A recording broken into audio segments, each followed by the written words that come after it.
So I'm embarrassed that I have a career.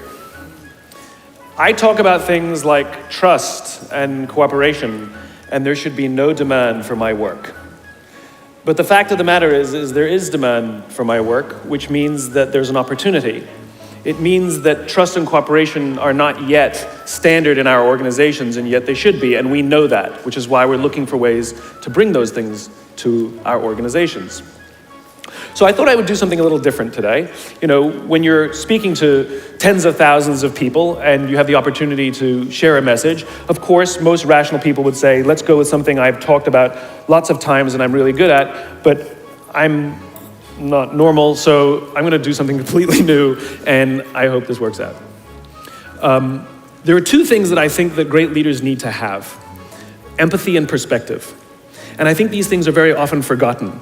Leaders are so often so concerned about their status or their position in an organization, they actually forget their real job. And the real job of a leader is not about being in charge, it's about taking care of those in our charge.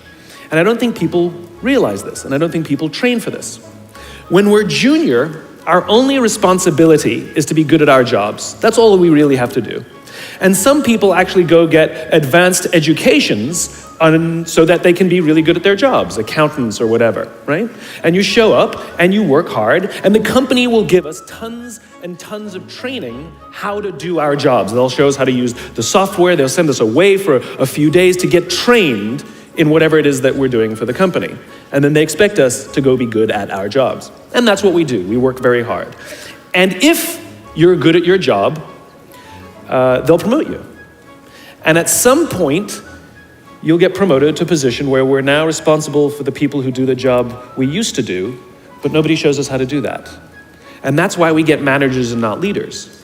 Because the reason our managers are micromanaging us is because they actually do know how to do the job better than us. That's what got them promoted.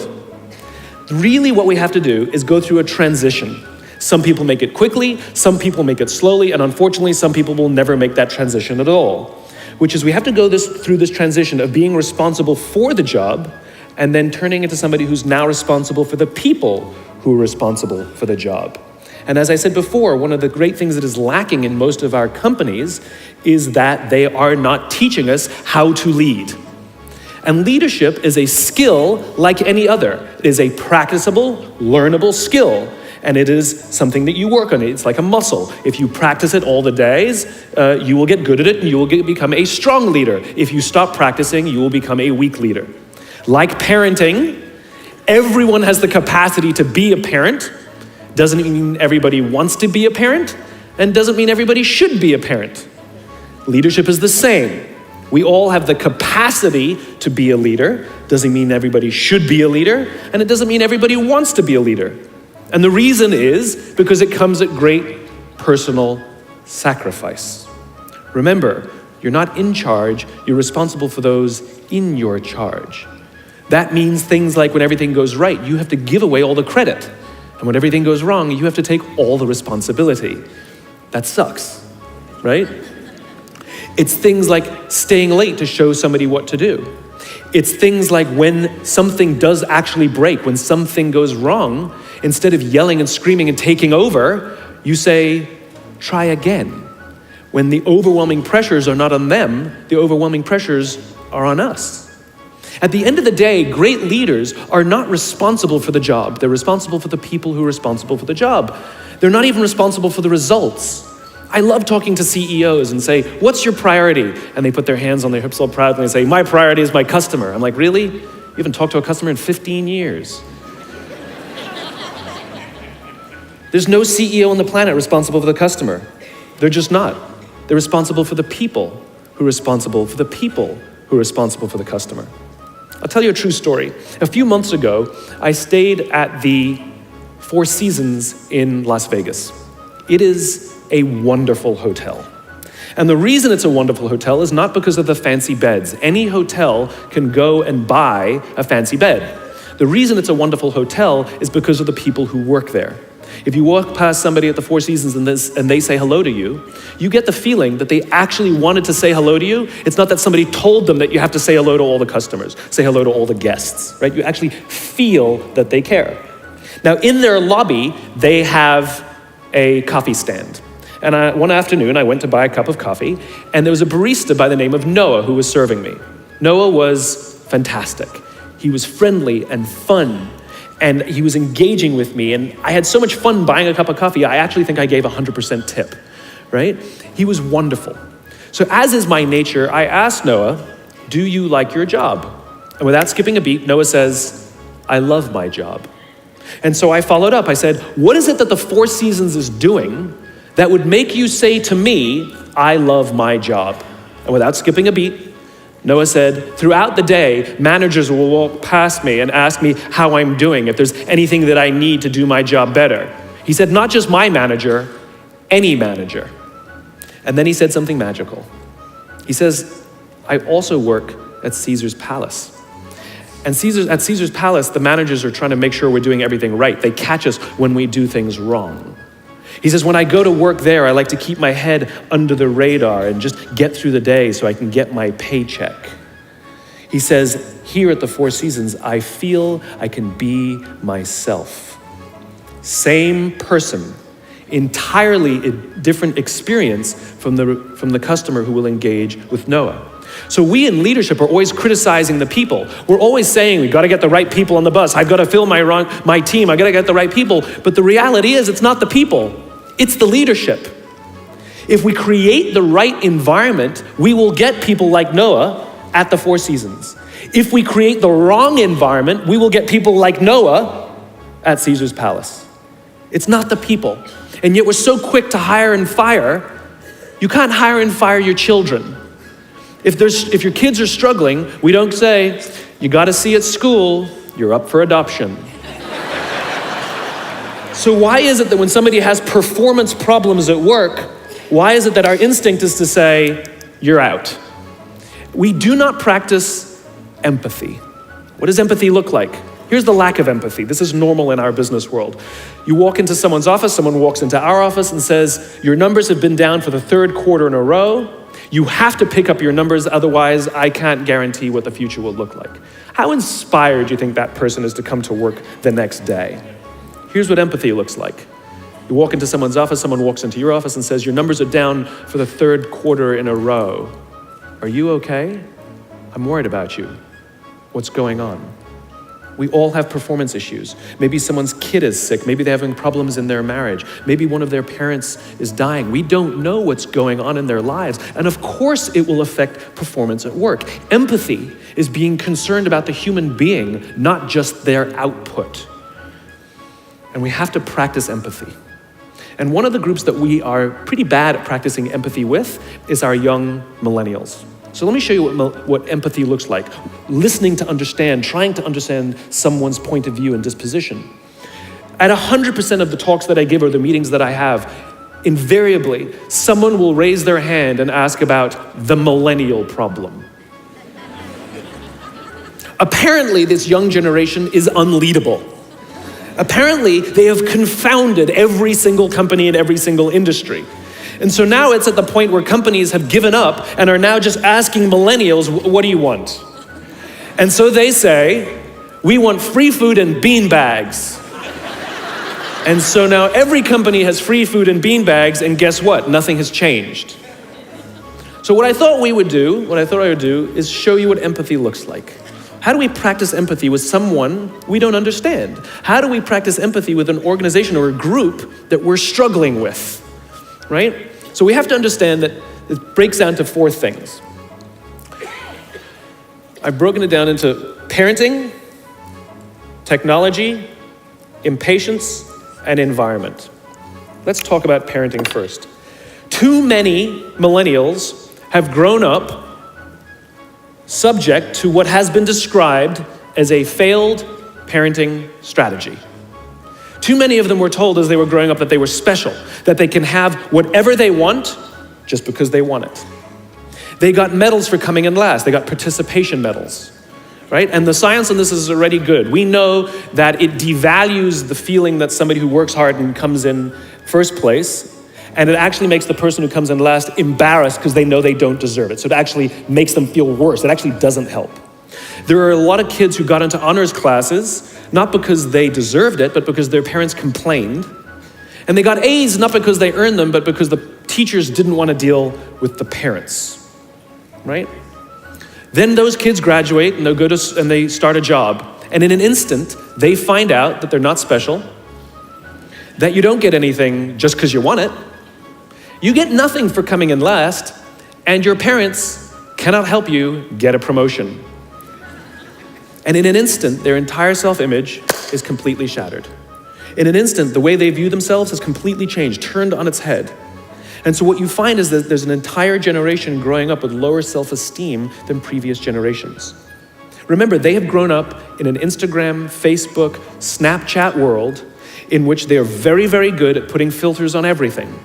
They're very, very good at curating how they want to be seen.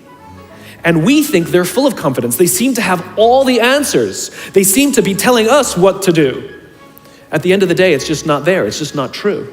It's just not true. Their confidence is a lot weaker than before. They don't know where they're coming from. They don't know where they're going. They're unsure of themselves, and they lack the courage to ask. We say things like, my door is always open, assuming that they have the courage to walk through the door. Number one. Then we add in technology. There's a chemical in our body called dopamine. Dopamine is responsible for the feelings we get when we find something we're looking for or we accomplish something we set out to accomplish. You know that great feeling you get when you cross something off your to-do list, or when you win the game, when you hit the target, right? Win the client, get the promotion, whatever it is. That elation, find your keys.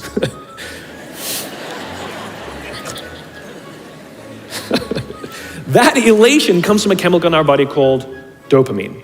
Right? Now, other substances, other things that release dopamine include alcohol, nicotine, gambling. That's what makes us feel good when we engage with those things, and it's the root of a lot of addiction. In fact, almost every alcoholic on the planet discovered alcohol when they were teenagers. You see, when we're very, very young, the only approval we need is approval from our parents. And then as we go through adolescence, we now crave the approval of our peers. Very frustrating for our parents, very important for us. It allows us to acculturate outside of our immediate families into the larger tribe. Very, very important, right? It's a time of high stress and high anxiety, and we're supposed to learn to rely on our friends. Some people, quite by accident, discover alcohol and the numbing effects of dopamine to help them cope with the stress, and that becomes hardwired. And then for the rest of their lives, when they suffer some kind of extreme stress, they don't turn to a person, they turn to the bottle, right? Now, we also know that dopamine is released with cell phones and social media. So that bing, buzz, flash, and beep that we get from our phones that feels so good, it releases dopamine. We like getting it. Yes, we all hate all the emails, but we love the bing, right? We've all been in this position. You know, you're feeling a little bit down, you're feeling a little bit sorry, maybe feeling a little bit sad. And so what do? We send out 10 texts to 10 friends. Hi, hi, hi, hi, hi. And we hope that they write back because it feels good, right? So now we have a young generation with basically unfettered access to social media and cell phones. We have age restrictions on alcohol, we have age restrictions on smoking, and we have age restrictions on gambling. We have no age restrictions on this other dopamine-producing device called social media or cell phones. It's the equivalent of throwing open the liquor cabinet and telling our young adolescents, I know this is a stressful time, try the vodka, it'll get you through these hard times. That's basically what we're doing. And so what's happening is it's becoming hardwired, where our young generation isn't learning the coping skills and coping mechanisms to turn to another human being when they're struggling or stressed. They're turning to social media or their cell phones. Their self-worth sometimes becomes wrapped up in how many likes they get. They obsessively check how many likes, and actually will get depressed if they don't get any. You see them going out with their friends, and instead of connecting with their friends, they will simply sit and talk on the phone. Let me show you something that's really powerful. Can I borrow your phone, please? There's one right there in between you. Just let me borrow that for a sec. I'm asking you to give me somebody else's phone. You don't have to turn it on. I just need it. Thank you. So let me show you the subconscious power of this device. What if I were to hold my phone while I'm giving this presentation? I'm not checking it, it's not buzzing, it's not beeping. I'm simply holding it. Do you feel like you're the most important thing to me right now? No, you do not. And this is an artificial environment. Now think about how often this phone is out while we're talking to other people. Hey boss, can I talk to you? Sure, what's on your mind? As opposed to, sure, what's on your mind? We go out for dinner or lunch with our family and our friends. We have meetings, and we put the phone on the table, which sends a subconscious message to everybody else in the room that this is not that important to me. You're not that important to me. And by the way, putting your phone upside down is not more polite. This is my favorite one, where the phone rings in the middle of a dinner, in the middle of a lunch, in the middle of a meeting, and somebody goes, I'm not gonna answer it. Oh my God, just so magnanimous. Right? Thank you. Right? Put it away, keep it away, because what it does is it actually hurts our ability to relate to each other. Now you look at young kids these days, they're on them all the time. I don't blame them, it is addiction. We yell and scream at them, but it's like yelling and screaming at an alcoholic. It doesn't help the fact that it's a chemical addiction.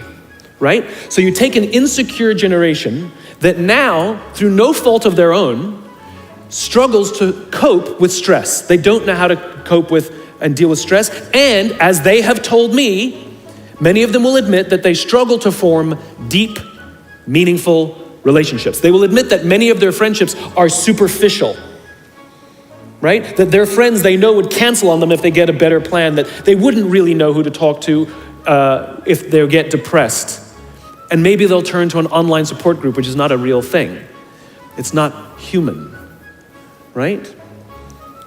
And we've seen the impact of this. We're starting to see rises of depression in this generation. We're starting to see a rise of suicide in this generation. We're starting to see a rise of accidental deaths due to drug overdose from this generation. Universities are currently dealing with an epidemic that they've never dealt with before, which is the number of kids requesting leaves of absence due to depression. Right? Now, those are all extreme examples. The less extreme and more likely example is that someone will go through life just never really finding joy or fulfillment, and everything's just fine. How's your job? It's fine. How are your friends? They're fine. But no joy, because you just cannot, because joy, fulfillment comes from this. It comes from human interaction. We are social animals and we need it. And we have to learn to rely on our friends. And that skill is desperately lacking. So you add in the next one, impatience. This generation is often accused of being entitled. And if you've worked with any of them before, sure seems that way. But I would argue that we're misreading the tea leaves. They're not entitled, they're impatient. Again, let's practice empathy. How did they grow up? They grew up in a world of instant gratification. You want to buy something, you go on Amazon, it shows up the next day. You want to watch a movie, you don't check movie times, you just log on and download it whenever you want to watch it. Stream it. Right? You want to watch a TV show? You don't wait week to week to week. You just binge watch for the weekend. In fact, if you want to get hold of somebody, you don't leave a message on their machine and wait 4 hours for them to get the message and call you back. You just text them and they'll call you, they'll get back to you literally instantaneously. Heck, if you want to go on a date, you don't even have to be like, hey, you just swipe right. You got a date. Never learn the skill set of like, what are you doing, right? You can have 4 dates in a night. In other words, everything comes instantaneously. They have falsely applied the instant gratification model to life fulfillment and career fulfillment. They want it all instantaneously. The problem is life, relationships, career are not destinations. Like, look, I found the job I love. That's not how it works. It's not a scavenger hunt. I'm looking for the job that will, no, it doesn't work that way. It's a journey. It's the same with love. It's like, I found love. No, you didn't. You work hard every single day to stay in love. It's a journey. It's as if they're standing at the foot of a mountain. They know exactly what they want. They can see the summit. What they don't see is the mountain. I talked to some recent college grads who are in their entry-level jobs on a regular basis, and I'll ask them things like, how's it going? And they'll say, yeah, I think I'm gonna quit. I'm like, why? They're like, I'm not making an impact. I'm like, you've been here 8 months, right? And this is the problem. They see it as destination. I'm not making an impact. I hear it all the time. But they don't even know what that means, impact. Yes, we all want to make an impact. What kind of impact? What do you want to do? How do you want to contribute to the world? This is what vision is. This is what why is. It's become generic and abstract. But the problem is they're wafting around. They're looking for the right, they'll go from job to job to job, hoping that the next one sticks. They go from relationship to relationship, hoping that the next one is the love that I've been looking for. They don't know how to ask for help, and it makes them feel even worse because they can't find the thing that they're looking for. Maybe it's me. So you have an insecure generation that doesn't have coping mechanisms, that wants everything resolved and resolved now. I have a thought, let me just send a text, as opposed to, let me wait an hour when I'm done with lunch with you, and then I'll send my text, for example. And then we get to the fourth and most egregious of the four observations, environment. We're now taking this wonderful, smart, idealistic, ambitious, hardworking, good group of people that were dealt a bad hand, and we're putting them in corporate environments that do not care about them as human beings, right? We have, for some reason, our work world has changed over the past 20 and 30 years. We are suffering the side effects of business theories left over from the 80s and 90s. And they are bad for people, and they are bad for business. Let me give you an example. The concept of shareholder supremacy was a theory proposed in the late 1970s. It was popularized in the 80s and 90s. It is now standard form today. You talk to any public company and you ask them their priority and they say maximize shareholder value. Really? That's like a coach prioritizing the needs of the fans over the needs of the players. How are you going to build a winning team with that model? But that's normal today. We don't even perceive it as broken or damaged or wrong or outdated. Remember, the 80s and 90s were boom years with relative peace and a kinder, gentler Cold War. Nobody was practicing hiding under their desks in school anymore. We are no longer in those times. These are no longer boom years. These are no longer peaceful times, and those models cannot work today. Here's another one. Mass layoffs. Using someone's livelihood to balance the books, right? It's so normal in America today that we don't even understand how broken and how damaging it is, not only to human beings, but to business. You know, companies talk about how they want to build trust and cooperation, and they announce a round of layoffs. Do you know the quickest way to destroy trust and destroy cooperation in a business, literally in one day? Lay people off, and everyone gets scared. Right? Can you imagine sending someone home to say, honey, I can no longer provide for our family because the company missed its arbitrary projections this year? And forget about the people who lost their job. Think about the people who kept their jobs. Because every single decision a company makes is a piece of communication. And the company has just communicated to everybody else, this is not a meritocracy. We don't care how hard you work or how long you've worked here. If we miss our numbers and you happen to fall on the wrong side of the spreadsheet, I'm sorry, we cannot guarantee employment. In other words, we come to work every day afraid. And we're asking our youngest generation to work in environments where how would any of us ever stand up and admit, I made a mistake? We're constantly being told, you have to be vulnerable. Leaders are vulnerable. What does that even mean? It doesn't mean you walk around crying, I'm vulnerable, right? No, what vulnerability means is you create an environment in which someone feels safe enough to raise their hand and said, I don't know what I'm doing. You've given me a job and I haven't been trained to do it. I need help. I made a mistake. I screwed something up. I'm scared. I'm worried. All of these things no one would ever admit inside a company because it puts a target on your head in case there's another round. And so we keep it to ourselves. And how can a company ever do well if nobody's ever willing to admit they made a mistake, that's scared, or they don't know what they're doing? And so we've literally created cultures in which every single day, everybody comes to work and lies, hides, and fakes. And we're asking our youngest generation to work and succeed and find themselves and build their confidence and overcome their addiction to technology and build strong relationships at work. We're asking them to do this, and these are the environments we've created. We keep saying to them, you're the future leaders. We're the leaders now. We're in control. What are we doing? This is what empathy means. It means if there's an entire generation struggling, maybe it's not them. It's like, the only thing that the common factor in all my failed relationships? Me. Same thing. Well, we just can't get the right performance out of our people. Maybe it's you. Right? It's not a generation. It's not them. They're not difficult or hard to understand. They're human beings like the rest of us, trying to find their way, trying to work in a place where they feel that someone cares about them as a human being. By the way, that's what we all want. In other words, it's not even generational. It's all of us. This is the practice of empathy, that if we're struggling to communicate to someone, if we're struggling to help someone be at their natural best, I'm tired of people saying to me, how do I get the best out of my people? Really, that's what you want? They're like a towel, you just wring them. How can I get the most out of them? No, how do I help my people be at their natural best? Right? We're not asking these questions. We are not practicing empathy. We have to start by practicing empathy and relate to what they may be going through. And it will profoundly change the decisions we make. It will profoundly change the way we see the world. Someone's driving to work. You're driving to work. And someone wants to cut into your lane. What do? Do you pull your car up or do you let them in? Most of us pull our cars up and go like this. You wait your turn. Now let's practice empathy. I don't know, maybe they've been out of work for 6 months. Maybe they had trouble getting the kids out to school this morning and now they're running late for a really important interview and they just have to get to this interview and they're gonna cut into our lane. Or maybe they're just a bastard, I don't know. But that's the point.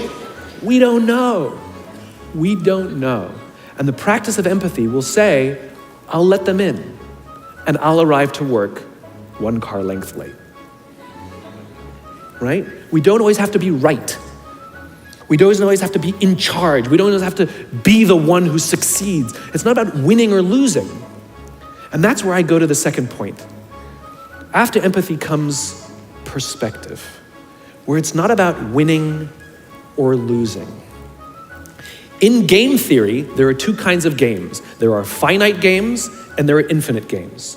And this is how you're going to change your perspective, right? A finite game is defined as known players, fixed rules, and an agreed upon objective.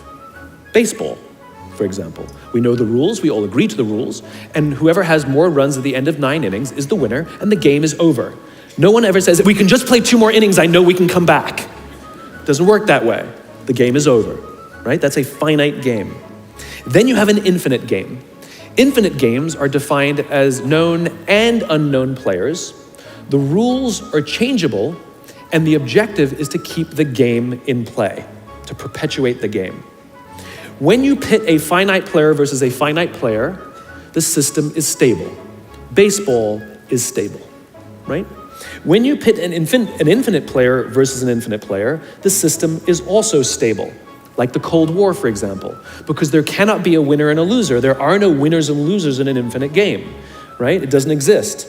And because there are no winners or losers, what ends up happening in the infinite contest is players drop out when they run out of the will or the resources to play. But there's no winners or losers. Problems arise when you pit a finite player versus an infinite player. Because a finite player is playing to win, and an infinite player is playing to keep the game going, right? This is what happened to us in Vietnam. We were playing to win, and the Vietnamese were fighting for their lives. We were the ones who got stuck in quagmire. This is the Soviet Union and Afghanistan. They were trying to beat the Mujahideen, and the Mujahideen would fight for as long as is necessary. Quagmire. Now let's look at business.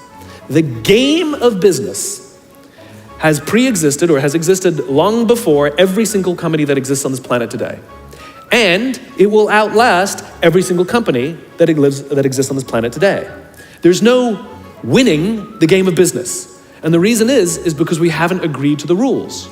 I get such a kick out of this. You realize how many companies actually don't know the game they're in, right? Listen to the language that the companies use. We're trying to beat our competition. We're trying to be number 1. Did you know that we were ranked number 1? Look at the listing.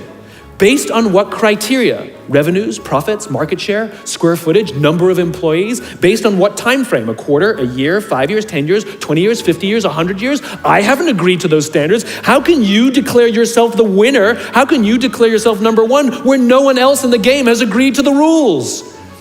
It's arbitrary. There is no winning because there's no end. In other words, companies are playing finite games. Listen to their language. They're trying to beat their competition. What does that even mean? It's the leaders in the companies that understand the game that they're in and organize their resources and their decision-making around the infinite contest that outlast and frustrate their competition. All the companies that we refer to as the exceptions, Southwest Airlines, Apple Computers, Harley Davidson, they're the exception. No, they're playing the infinite contest. They frustrate their competition, is what happens. That's what happens, because they're not playing to win.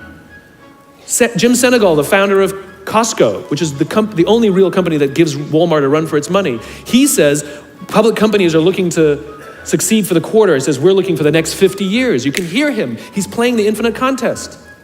I spoke at a leadership summit for Microsoft. I also spoke at a leadership summit for Apple.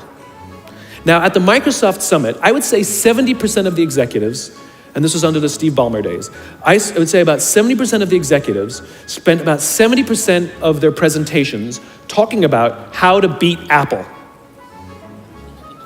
At the Apple Summit, 100% of the executives spent 100% of their presentations talking about how to help teachers teach and how to help students learn. One was obsessed with their competition, the other one was obsessed with where they're going. So at the end of my presentation at Microsoft, they gave me a gift. They gave me the new Zune, which was the competitor to the iPod Touch when it was a thing, right? And I have to tell you, this piece of technology was spectacular. It was beautiful. The user interface was incredible. The design was amazing. It was intuitive. It was one of the most beautiful, elegant pieces of technology I'd ever seen, right? Now, it didn't work with iTunes, which is an entirely different problem. I couldn't use it. But that's something else. I'm sitting in the back of a taxi with a senior Apple executive, sort of employee number 12 kind of guy, and I decide to stir the pot. And I turn to him and I say, you know, I spoke at a Microsoft summit, and they gave me their new Zune, and I have to tell you, it is so much better than your iPod Touch. And he turned to me and said, I have no doubt. Conversation over.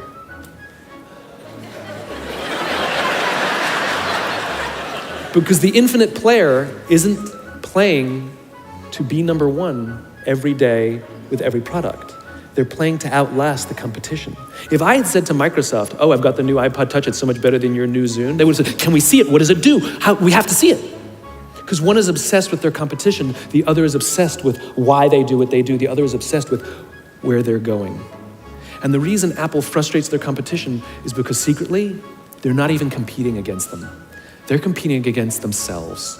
And they understand that sometimes you're a little bit ahead, and sometimes you're a little bit behind. And sometimes your product is better, and sometimes you're not. But if you wake up every single morning and compete against yourself, how do I make our products better than they were yesterday? How do I take care of our customers better than we did yesterday? How do we advance our cause more efficiently, more productively than we did yesterday? How do we find new solutions to advance our calling, our cause, our purpose, our belief, our why every single day? What you will find is over time, you will probably be ahead more often. Those who play the infinite game understand it's not about the battle, it's about the war. And they don't play to win every day. And they frustrate their competition until their competition drops out of the game. Every single bankruptcy, almost every merger and acquisition is basically a company saying we no longer have the will or the resources to continue to play, and we have no choice to either drop out of the game or merge our resources with another player so that we can stay in the game. That's what that is. And if you think about the number of bankruptcies and mergers and acquisitions, it's kind of proof that most companies don't even know the game they're in. You want to be a great leader, start with empathy. You want to be a great leader, change your perspective and play the game you're actually playing. Thank you very much.